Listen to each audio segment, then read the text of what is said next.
A new federal review has uncovered widespread failures in America's truck driving education system, revealing that nearly half of the nation's CDL schools are falling short of government standards. The findings raise major concerns about training quality, highway safety, and the stability of the country's already strained freight industry. The U.S. Department of Transportation, DOT, reports that 44% of roughly 16,000 federally registered CDL training providers did not meet requirements set by the Federal Motor Carrier Safety Administration, FMCSA. Problems ranged from incomplete or outdated curricula to unqualified instructors and, in some cases, falsified training records. As a result, DOT officials say about 3,000 schools will be removed immediately from the FMCSA Training Provider Registry, meaning they can no longer certify new drivers. An additional 4,500 schools have been placed on notice and given 30 days to correct deficiencies or face the same consequence.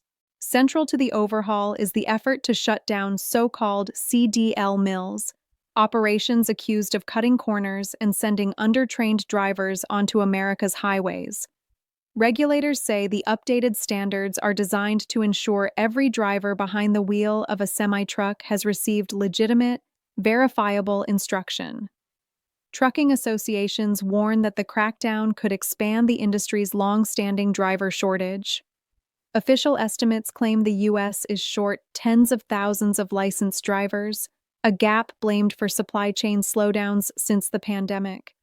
But many inside the industry say the narrative isn't that simple.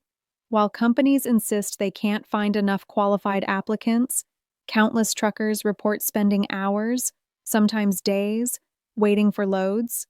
Analysts argue that freight inefficiency, not a lack of drivers, may be the true choke point. In fact, several fleet managers note that while mainstream media focuses on a driver shortage, their own trucks sit parked with no freight assigned, suggesting a system struggling to move goods, not a workforce stretched too thin. Economists warn the crackdown could ripple through supply chains. With fewer schools authorized to certify new drivers, the flow of replacements for retiring truckers may slow, potentially affecting deliveries of food, retail goods, and holiday shipments. At the same time, the review brings long-standing structural issues to the surface. Training quality versus workforce volume.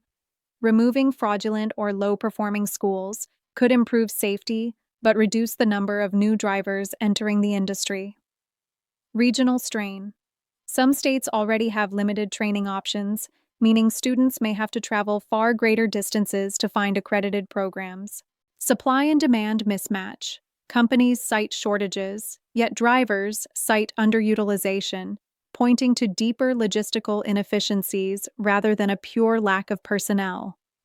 The DOT has not yet released a list of the schools slated for removal, leaving thousands of students uncertain about the status of their training programs.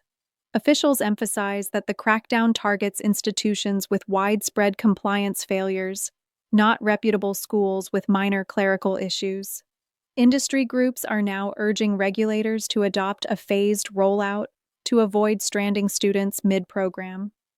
Meanwhile, freight analysts say the review may finally force a broader conversation. Is America truly suffering from a driver shortage? Or is the real problem the way freight is managed, dispatched, and moved across the country? Jennifer Dang, AMP News.